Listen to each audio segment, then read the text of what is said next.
Welcome, GoodHard story listeners. I'm so glad you've tuned in for this important conversation.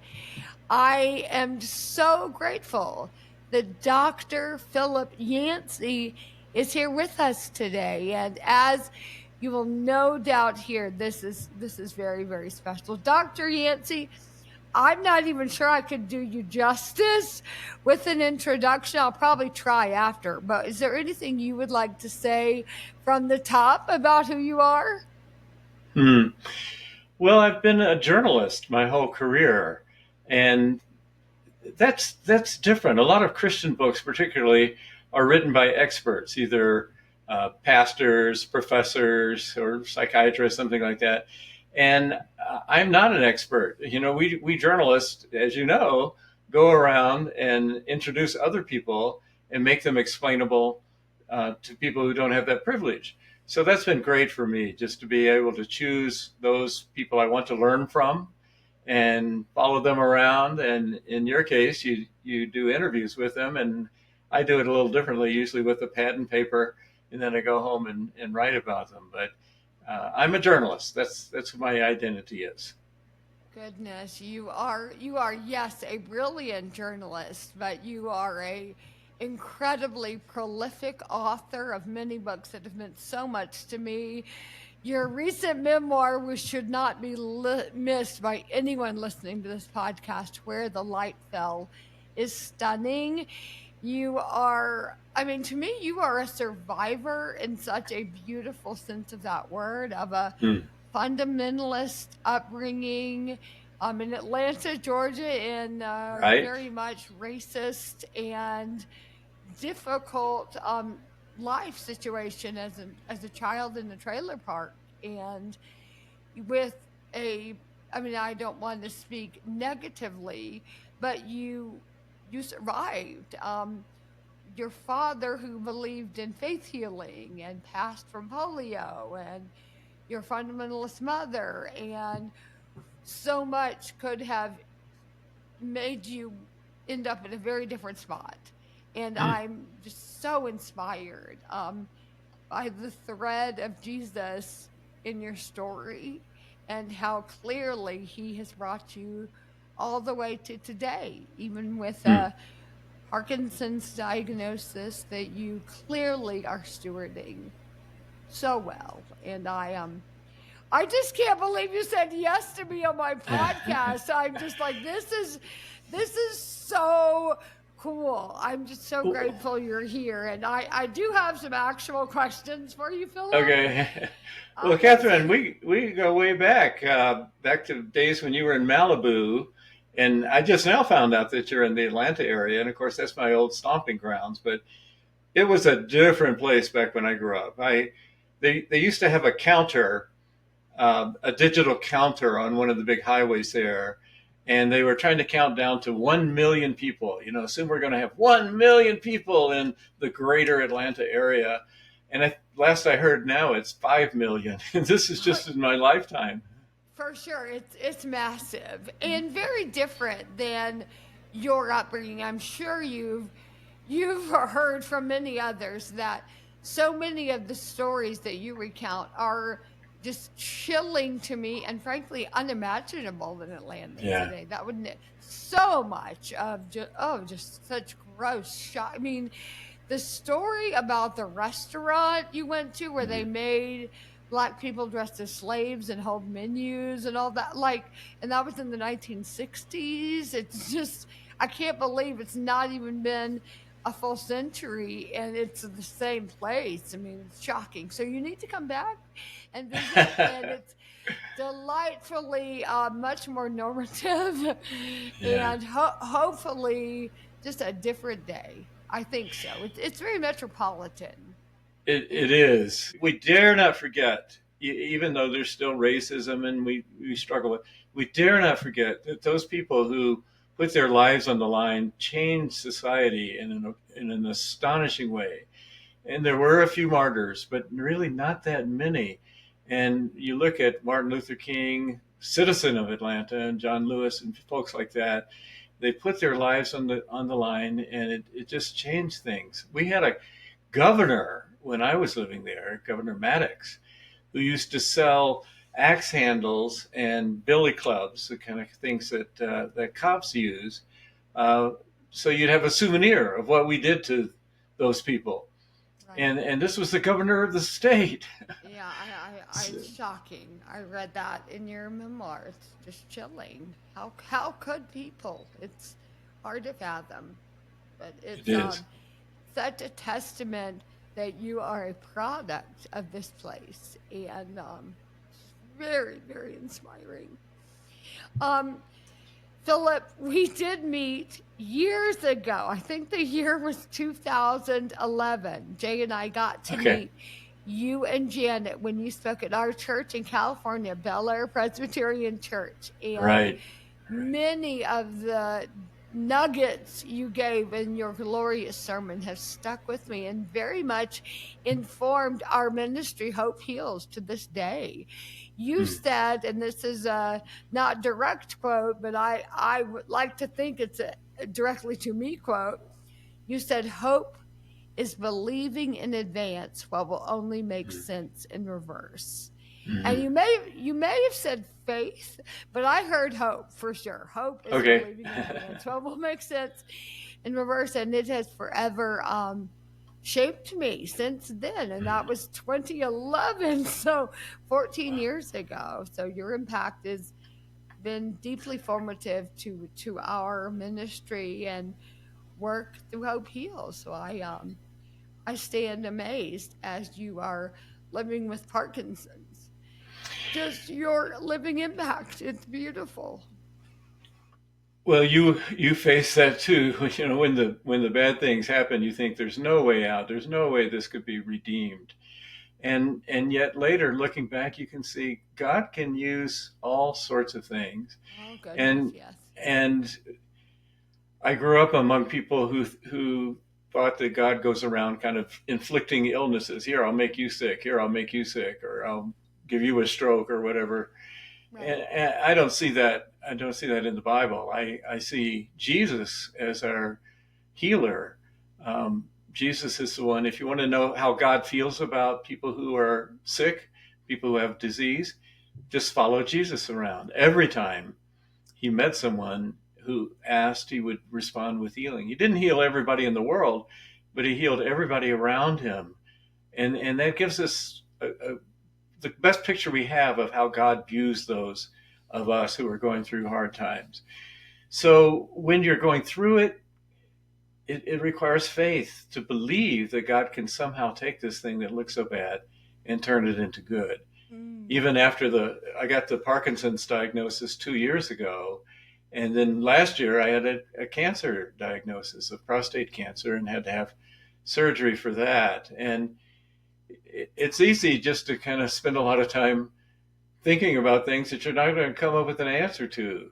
What we can do is trust God and ask God to take whatever happens and somehow turn it into good. And God is an expert at that. That's what God does. He's a redemptive God, and he can redeem things that we couldn't even imagine living with. I think you and I both are pictures of that. I think you just kind of answered my first question, but I'm going to Okay. ask you anyway because I want to say these things to you. Philip, you've called yourself a pilgrim recovering from a bad church upbringing, searching for a faith that makes its followers larger and not smaller. I love Hmm. that. You grew up in a fundamentalist church and household and have spent decades undoing false beliefs about God and the world. So, Philip, when you tell me about the religion you were given as a child and how that's led you to a writing career focused on suffering and the mysteries of faith. Yes, um, my my life was almost set in cement from the very beginning because when I was just 1 year old, my father contracted polio. It's one of these overnight things. He went from being healthy, strong, to paralyzed, where he could never move. and he was in an iron lung for about 2 months. There was only one place in Atlanta that had the iron lungs, and that was Grady Hospital, your big charity hospital there. Right, of And course. it wasn't a good experience at all. They were understaffed. They were afraid of the polio patients, so he could try to get the attention of nurses, and sometimes they would come, and sometimes they wouldn't. And he's just lying there looking at the ceiling. He can't even read. He can't turn the pages of a book. He's helpless. And he did that for about 2 months. And then a group of people who loved him, cared for him, were trying to support him so that he could be a missionary in Africa. That was his goal until the polio hit. Decided that it was God's will that he would be healed. So against all the doctor's advice, they removed him from that iron lung. And he wasn't healed. He actually died about 9 days later. And I didn't know that until I was about 18 years old, and I Right. kind of uncovered the secret. And people were ashamed of it, I'm sure. And the lesson I learned early on, looking back, was not everybody who claims to speak for God does so. Made me pretty cautious about saying, this is what God says. This is what God wants. And I found that true. We talked about the race situation. I found that true in the church I was in too. It was just a flat out racist church. They no apologies there. They were happy to be a racist church. They thought whites are the superior race. And I had a couple of incidents in high school where I found out, wait a minute, this doesn't add up. This is not what it doesn't add up with what I'm taught in church. Yes. Something's wrong here. Right. And it caused me to kind of suspend my faith for a while and just put it on a shelf and say, I'll have to come back later and figure this one out. But right now, I can't swallow everything the church is telling me. Oh gosh, I in my own way, definitely nothing near what you experienced. But as I've encountered racism among Christians, I've always left confounded of I can't reconcile how you can feel the way you feel and your faith in Jesus. I just it doesn't compute to me, and it's been confounding. But nothing like the I mean, you dealing very much with the lost cause narrative and things that you learned at school or whatnot. It's just so astounding to me. Atlanta's not there, that's for sure, not at all. I I want to ask that your book, Where is God When It Hurts, was so important to me during my stroke recovery. I can't tell you, it has meant so much in the years post having the massive stroke that nearly took my life and left me disabled. So I read and reread Where is God When It Hurts? Because where was God when it hurts so bad? One of the many pieces of wisdom that you share in that book is that pain is a signal that something needs attention. We shouldn't numb the pain, but we should try to learn and grow from it. I grew up understanding avoid pain at all costs. Never, ever enter into willingly any pain or suffering. And I just see you very much writing against that narrative. And it's been so beautiful to watch. I definitely want to ask, what pain are you feeling today? And what is the pain teaching you? Well, I have two serious diagnoses, but neither one, fortunately, have a lot of pain attached to them. Good. I'm glad to hear that. Good. Yeah. The Parkinson's, it's a different kind of pain. It's losing confidence in my body, actually. I live in Colorado, and I love going skiing.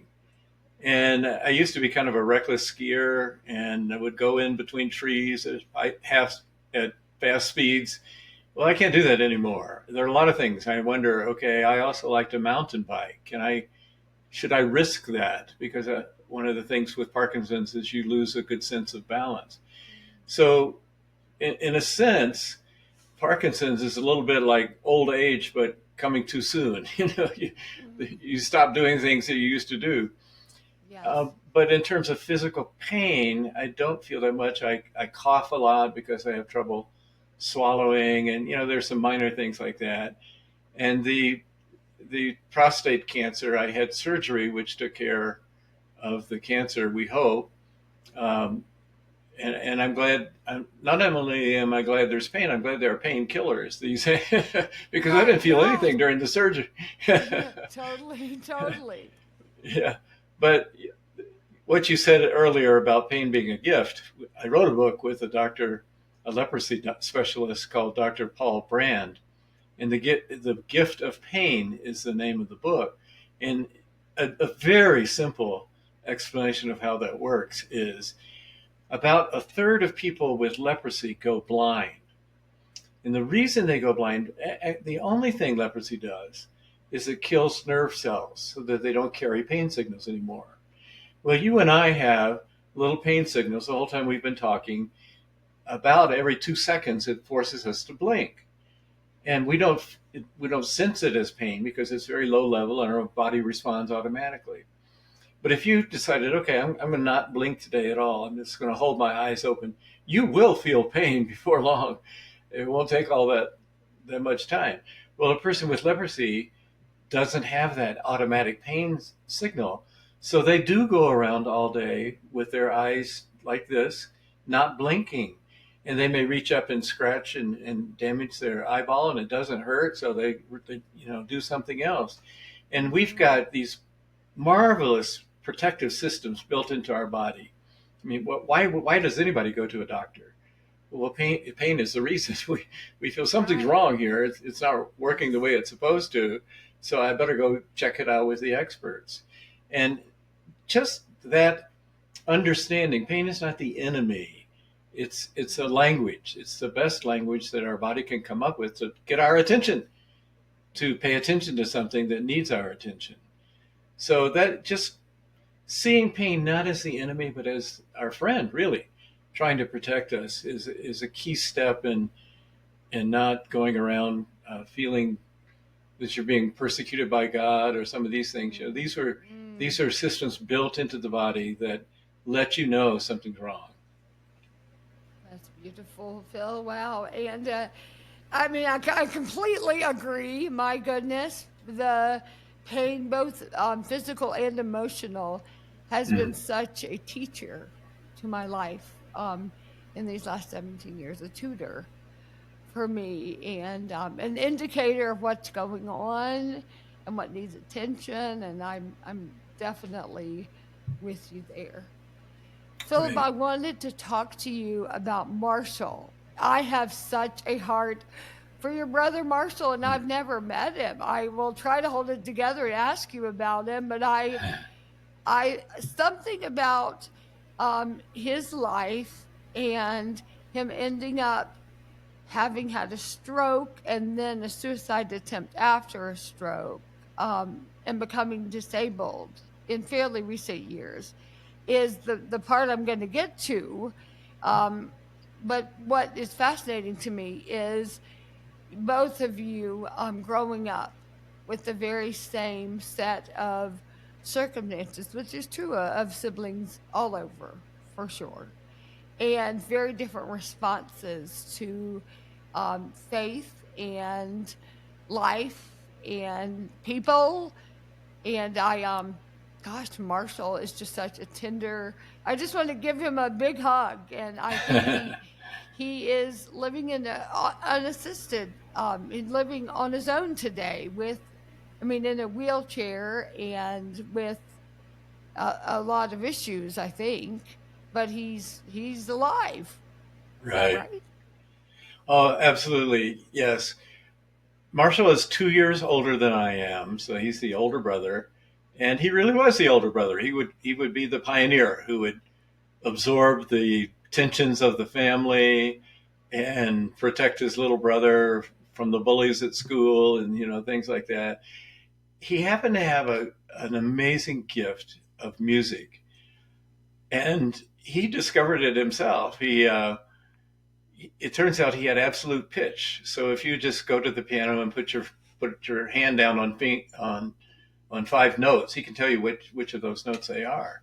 And he also had almost perfect memory.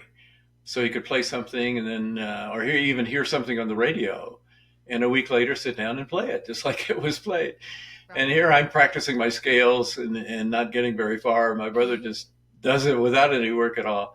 For He sure. wanted to he wanted to go to a conservatory of music, and our mother, really didn't like that idea. She didn't like the school. She thought he should be a missionary, forget this music stuff, and made some pretty harsh threats that if he went to that school, she would pray that some terrible things would happen to him. Yeah. Well, this was the 1960s, and he went to that school, and bad things did happen to him. He had kind of a breakdown, a mental breakdown.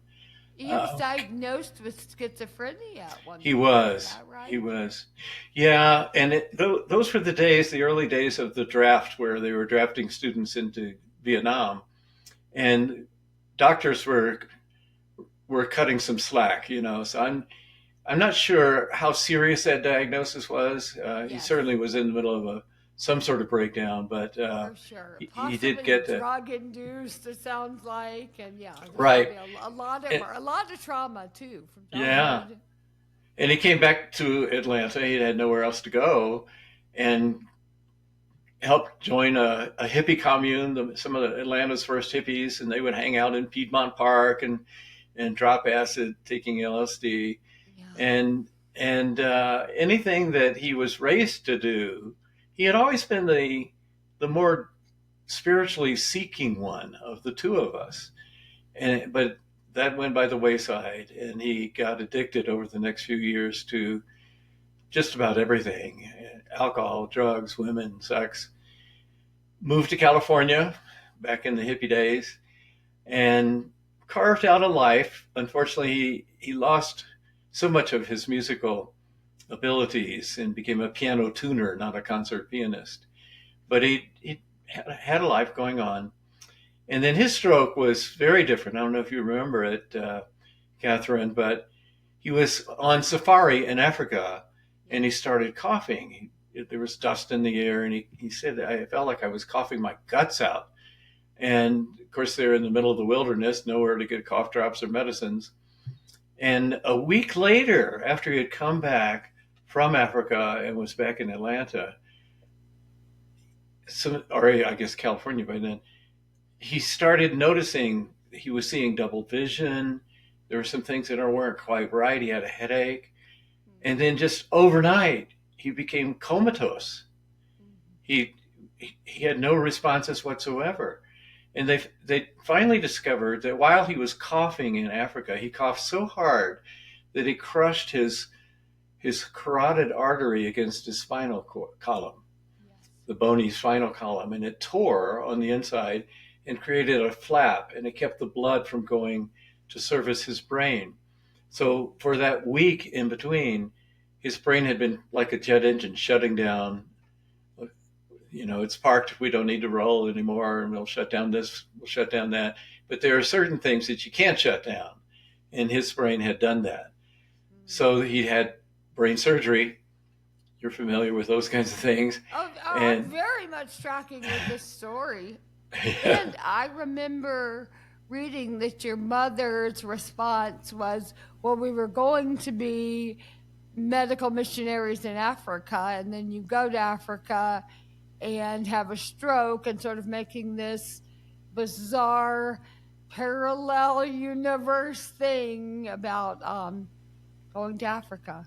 And it was, yeah, so many of the things that your mother said to you both seem really horrific to say to yeah, children. And I'm yeah. so sorry, Philip, for you Well, both. bless you. But my brother's story does have a better ending because they did Yeah, the yeah, surgery, and right. it took him about a year to learn to talk, about 2 years probably to learn to walk, Mm-hmm. and he still has what they call aphasia, which means, and he has these T-shirts, aphasia. Right. I know what to say, I don't know how to say it. Yes. Yeah, And if you give very. him enough time, he can come up with a way to say it, but Mhm. it's not easy for him.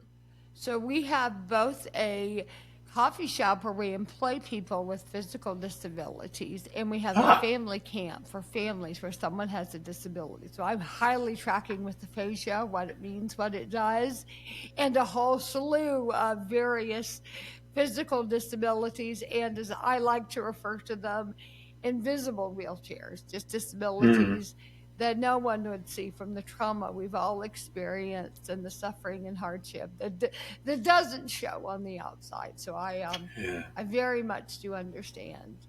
good for Si- you. Since becoming disabled, your brother's story has given you a preview, I imagine, of Mhm. some things that could be in your future as you become a person with an acquired disability, just like I was, just like he was, who, entered into this disability space after having a typically able body for many years. And I would ask, what have you learned from his experience living with disabilities? Hmm. Yes, fortunately, um, my Parkinson's is progressing at a pretty slow pace. I Good. signed up for a clinical trial, so every day I take three drugs, three pills of an experimental drug that they think may have a real benefit to Parkinson's patients. But it's a double blind, so some people are getting placebo, some people are getting the real pill, and I don't know how much effect that's having. But people are surprised. You still ski? You still ride a bicycle? Because uh, many of us know people with more advanced cases of Parkinson's, and it can be very Yes. debilitating. Yes. My wife, pretty early on when the diagnosis came, she can't even remember where she saw it, but she came across a definition of health. It goes like this: health is the ability to adapt to life as it happens. Hmm. And we can't control those things that happen. But our challenge is to adapt to it. And some for some people that's a huge adaptation. For some people it's just kind of a normal part of aging or progressing. But that's Will you say that yes, again? I love that. Health health is. is the ability to adapt to life as it happens. I mean, that's everything. Health is the ability to adapt. Yes and amen. Yes As and it happens, amen. yeah. Oh, You know, Catherine, last year I was invited to an Easter Seals camp. I know you run a camp, and the Easter Seals goes way back into the polio days. yes.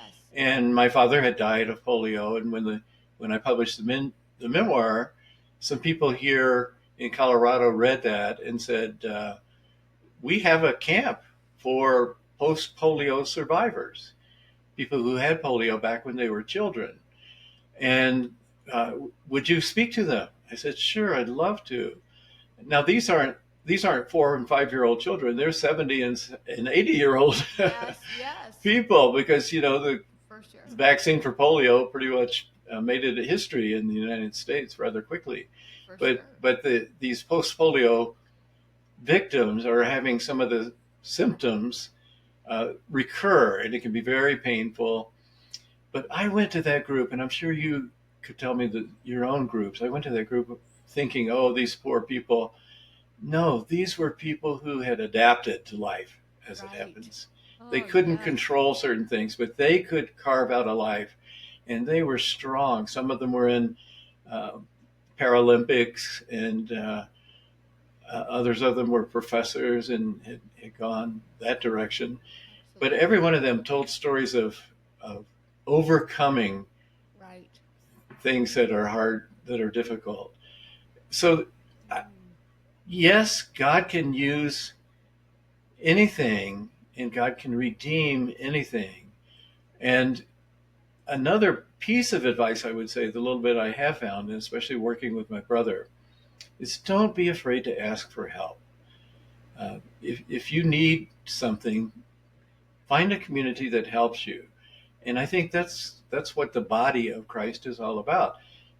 I agree. When the body feels pain, it's you're not just supposed to sit there and feel terrible. You're supposed to find out what is the pain coming from and what can I do about it. Right. And the body of Christ is what people should find as a safe place, a place where people will prepare meals for you, uh, take care of your dog when you're in the hospital, things like that. Because when you're going through a hard time, your body needs all that energy toward healing. And if you have to worry about all these things, then you're not going to heal nearly as quickly or as permanently. But if you Absolutely. have a community around you that can share that and that will respond and give you what First Corinthians calls the God of all comfort. I love that Mhm. phrase. I do too. Yeah, the Father of compassion, the God of all comfort. Right. He That's so comforts. different than, Oh, go ahead. yeah, that's so different than what the image of God that a lot of people have. They think of, I did growing up, I thought of God as this policeman in the sky, just looking for people to arrest. And I did never once thought of the God of all comfort, the Father of compassion. But that is who we serve, and that is what the world needs. And I love that verse as it goes on to say that we comfort others with the Mhm. comfort that we ourselves have received from the God of all comfort. That's a very important verse to me as I seek to hope it forward, I call it. Hoping it Hope it forward. forward is what we're all called to do. And I want to speak, Philip, to what you said about when you visited that Easter Seals camp and what you experienced, which I see so much, yes, at our own camp and in many other disability spaces where I'm able to advocate and share and encourage, is that people living with disabilities are limited, yes, by constraints on their story and very physical limitations. However, that forces creativity. So there's Hmm. this beautiful, just enlivening, just creativity, clarity, and creativity both happening in the story to where they are living so well. I mean, probably not all, but for many, there's this ownership over the life that they've been given. And there's this agility in the ownership that is so beautiful. And so I believe what God has for each of us is a deep sense of radical ownership of the story with open hands to what He has for us in that story. And I'm hoping that I'm living that way. I want to take responsibility for the life I do have, the body I do have, and get creative on living it so well. So I could not agree more with you. I want to reference your glorious piece in Christianity Today. I loved it. And I wanted to read a quote from it, if I may, that really just struck me very deeply. You write, in my writing career, I have interviewed US presidents, rock stars, professional athletes, actors, and other celebrities. I have also profiled leprosy patients in India, pastors imprisoned for their faith in China, women rescued from sex trafficking, parents of children with rare genetic disorders, and many who suffer diseases far more debilitating than Parkinson's. Reflecting on the two groups, here's what stands out. With some exceptions, those who live with pain and failure tend to be tend to be better stewards of their life experiences than those who live with success and pleasure. Pain redeemed impresses me so much more than pain removed. Philip, I doubt this is a story you wanted, but if I know anything about you, you will live it so well. And I want our listeners to sit at your feet with the wisdom you are gaining through the suffering so they can learn how to embrace their stories too. I am very struck by the parallel of you having, through your incredible career, interviewed two distinct populations and what you've gleaned, and now where you find yourself. And it's Yeah. very Yeah. striking. I can only say that after almost 50 years as a journalist. Yeah. um, because when I started, like a lot of journalists, I wanted to be around famous people. I wanted to be, in those days, the Watergate scandal was going on. So the kind of journalists we knew about were Woodard and Bernstein, and they became public figures. And I thought, boy, that'd be great. And so I thought, I'd like to be an investigative reporter and bring people down. And I tried it a couple times and I didn't enjoy it at all because you had to be around jerks, Yeah. the people you're writing about. And so I decided I should find people who I want to learn from, people who can teach me. And God brought into my life the single most important person, Dr. Paul Brand, who became kind of a father figure for me, the father I never had. Right.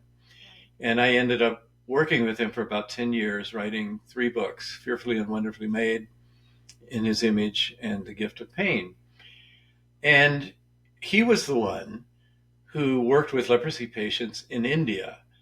And I guarantee you, Catherine, there is no group of people worse off Right. than somebody in one of the untouchable, the Dalit castes in India, who has leprosy. They're kicked out of their home, they're kicked out of their village, and they can't get a job. They just kind of live outdoors under a pile of rocks somewhere. And Dr. Brand had been offered, he was an orthopedic surgeon, he had been offered to be head of the orthopedic department at Stanford or at Oxford. And he turned them down to work with the leprosy patients in India because he felt that there are some things about leprosy that we just don't understand yet. And boy, he turned out to be right. And having that group of people, the professors and the doctors in the college where he worked, and also the kind of people they were working with, I had a lot of opportunity to watch. And I would see these people. Life is unfair. I mean, you were born beautiful. You were a model. Some people in high school probably thought, "Oh, why does she get all the good looks?" Oh, yeah. And my brother was born with incredible musical talent, and I had to work like crazy and never made it musically as he did. And you could go around just kind of resenting uh, what you've been handed in life, because there's a lot that we're not responsible for. What your genes determine that, the family determines that when you grow up, and you could either just go through life resenting it, or you could say, could God use me? If God really made me, if there is a God, then there's something about me that could actually please God. Right. And that's what I discovered looking back over almost 50 years of journalism. I expected those who were born beautiful and rich and talented and smart, that they would be the ones who I wanted to be like. Actually, many of them struggle with greed, with pride, with selfishness. And then on the other hand, they hear these people in India, the leprosy patients, who have almost nothing, but how grateful they are when somebody pays attention to them. And the Dr. Paul Brand types who are all over the world right now representing Jesus, who are working with AIDS patients, working with all sorts of mission medical hospitals. Those are the people that I want to be like. Right. Yeah. They are the ones that just teach me this is what Jesus did. And Jesus said one statement more often than any other. He said it 6 times in the different Gospels. He said, and I'm paraphrasing here, you don't gain the world by acquiring more and more. That's the American way, Yeah. If I just had more degrees, more money, more cars, whatever. Right. You gain the world you gain your life by losing it, by giving it away in service to others. And when I look at the people I've profiled in my writing, these are the people who indeed have gained the world and who found themselves. And those are the people I want to be like. And those are, of course, those are the kind of people Jesus told us to be. Give your life away. And in the process of doing that, you're going to find it. It's going to come back to you. And you're a good example of that.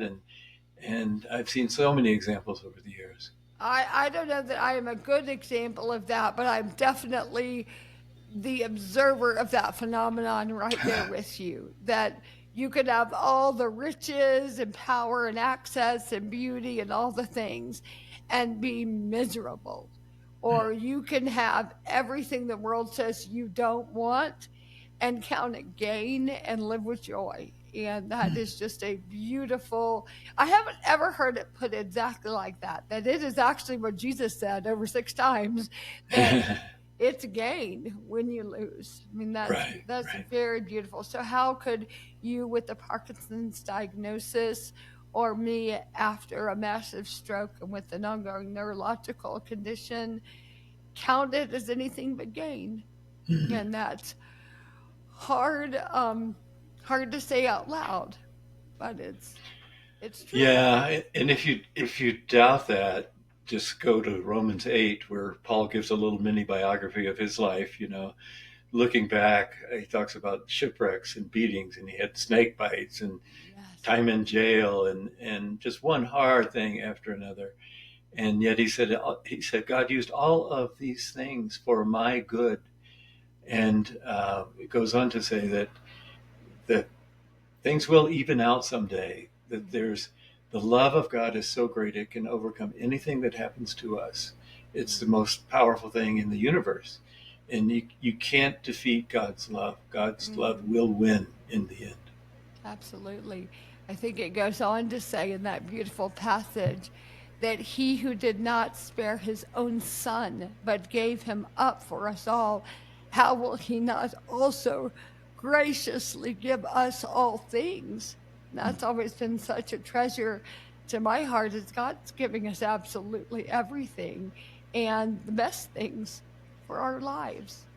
Yeah. And Philip, I really, really responded to your final words in that Christianity Today piece that we'll link to in show notes because it was phenomenal. And you write, I have written many words on suffering, and now am being called to put them into practice. May I be a faithful steward of this latest chapter. And wow. Philip, what does it look like for you to steward your life circumstances faithfully right now? We've kind of covered it. You're doing it, but any final thoughts? It was very striking to me. Well, I thought I knew a lot about disability and a lot about pain, but I tell you, when suddenly I got that diagnosis, I flew back from a clinic where I had been seen, and on the airplane in first class there was a man who probably had Parkinson's. He had a very difficult time moving, and he was trying to get his suitcase from the shelf above his head there, and was slowing down the people who were trying to get off the plane, and I was in that line as well. And you could hear people kind of grumbling and, come on now, I got a plane to catch, I got a meeting to go to.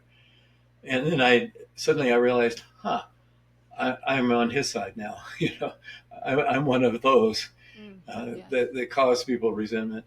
So the first thing that it did to me was just make me very much more sensitive to people. I knew this, of course, through my brother, but to be sensitive to the disabled, and that's pretty basic. And then just getting ready. In a sense, I have an advantage over people who have, say, a massive stroke. You know about that, where everything changes overnight. Yes. I'm not changing overnight. I've had it 2 years now, and I see certain changes, and it could increase dramatically. But I have a little time to prepare if I need to Yes.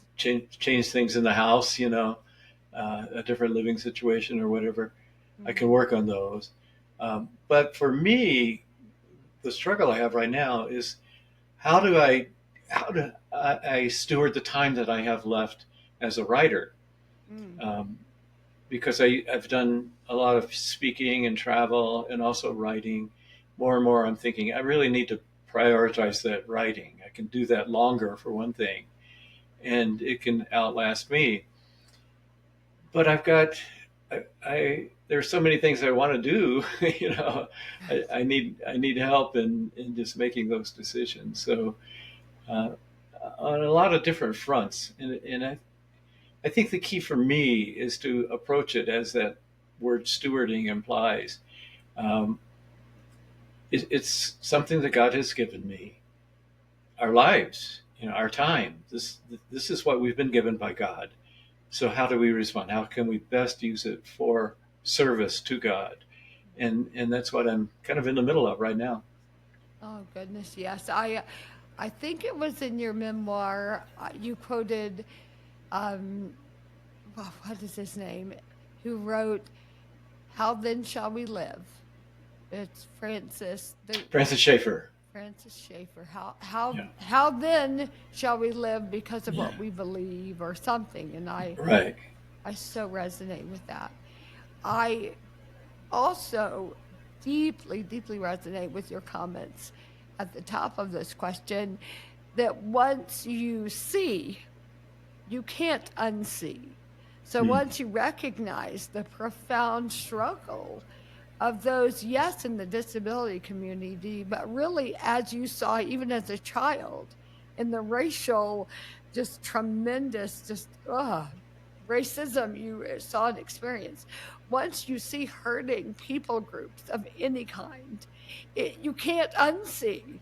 You can't ever go back. I count myself so grateful that I've always also a Georgia born white person growing up just deeply convicted by all justice issues. And really, the Lord has always just been um, impressing on me such a desire to champion hurting populations. Mm. And Philip, I guess you and I both get to, in a unique way now, through disability. Um, there wasn't as many opportunities previously, but now we are living in a minority group and get to Yeah. champion, steward our lives within a minority space, and that is such a deep privilege of my life. That's an amazing word that you could call it a privilege in your life. Um, it's easy, in my case, to start thinking about, oh, I can't do this anymore, or I can't do that anymore, and think about the things that you lose. But there's another side of that, the things that we can gain, and Yes. even things like going to the Easter seals and being one of the disabled and doing what I can, both in making people aware and alerting the Christian community to how we can be representatives of the God of all comfort. I can talk about that in my writing. I can deal with it in several ways. It goes back to that phrase you quoted at the end, that redeemed pain impresses me more than pain removed. Mm, When something bad happens, we immediately want God to fix it. And maybe God doesn't need to fix it. Maybe I need to learn something through the process of what it can teach me and how it can make me more sensitive to other people. Um, there are lots of ways in which God is a redeemer. My goodness, think of all the people who wear a cross around their necks or some kind of jewelry.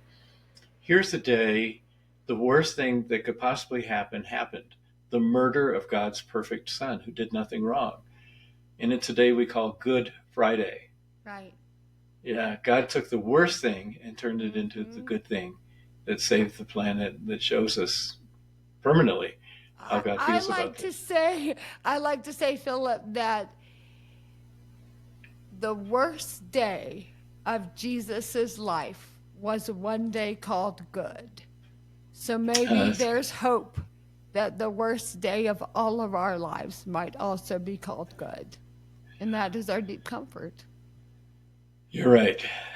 Mm. That is the hope that we only will understand in reverse, looking back on it. Exactly, exactly. Hope, yeah, totally.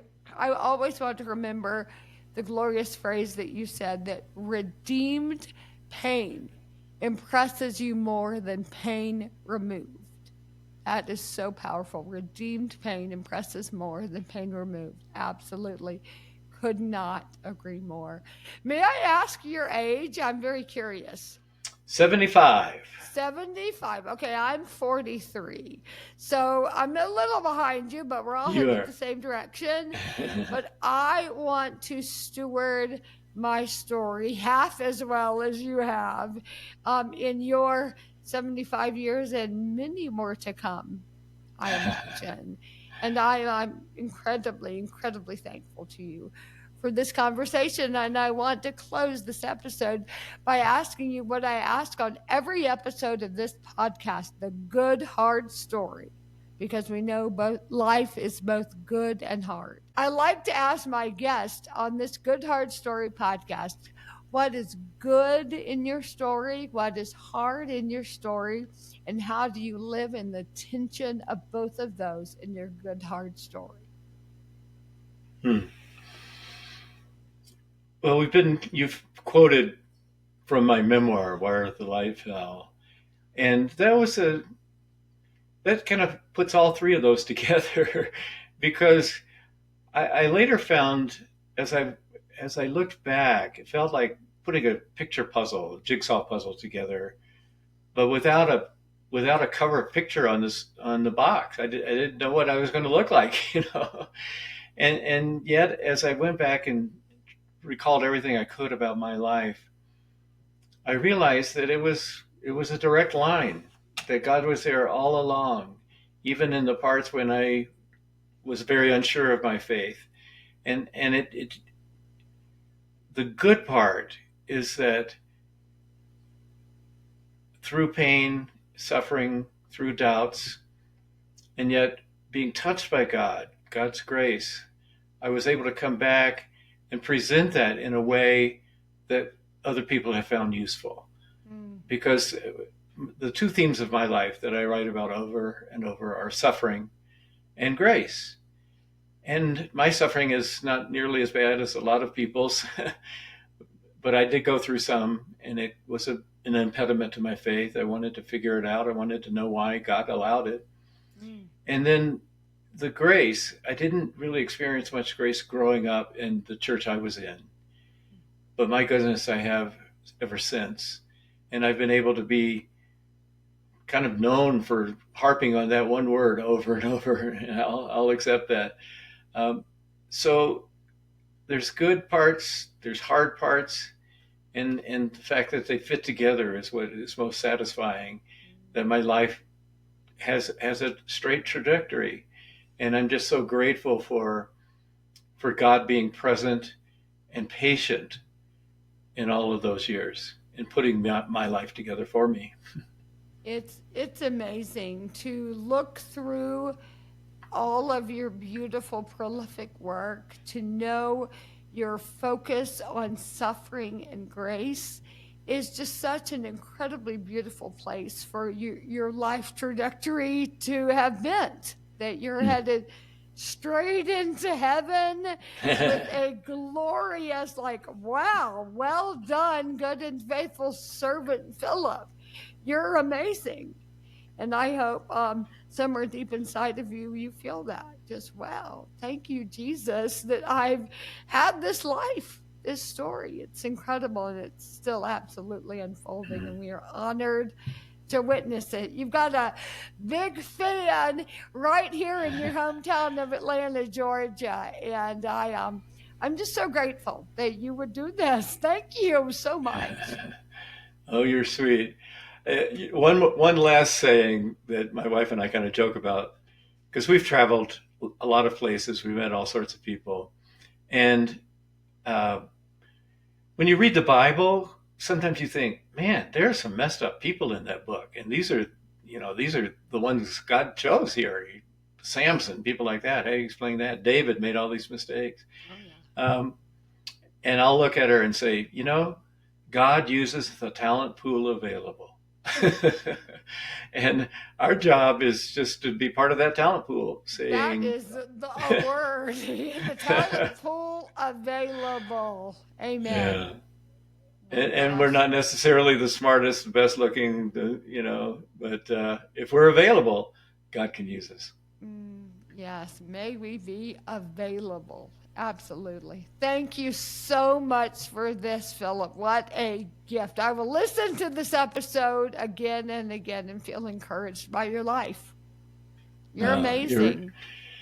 you're wonderful, Catherine, Oh. and I'm so impressed with where you are now compared to the last time I saw you some 20 years ago, whenever it Well, was. thank you. Yes, I'm getting better and stronger every day, but I am also quite content to use what is available. The talent pool that's available here is what I'm going with, and it's Yeah, working out pretty well. So I that's hope to see you wonderful. again someday, Philip. God bless you.